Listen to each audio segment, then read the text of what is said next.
Video seorang pemuda yang dipergoki ratusan kerama berpakaian adat Bali saat nekat mencuri sepeda motor mendadak viral di media sosial. Dalam video tersebut, si pengunggah menulis, peristiwa itu terjadi saat pementasan calon arang di Pura dalam Sekar Mukti, Desa Singapadu, Kecamatan Sukawati, Kamis 12 Januari dini hari.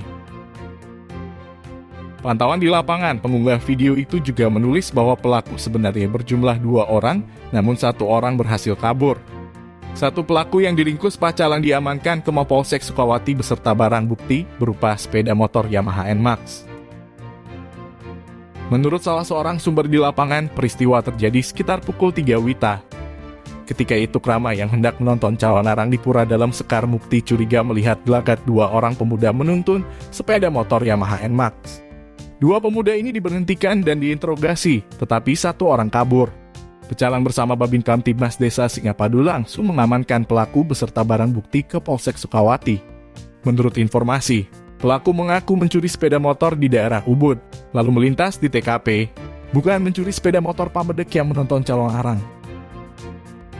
Dikonfirmasi terpisah, Perbekal Singapadu Imade Budiarta membeberkan perihal peristiwa yang viral tersebut, tetapi tidak mengetahui kronologi peristiwa itu secara detail. Tim Bali Express melaporkan.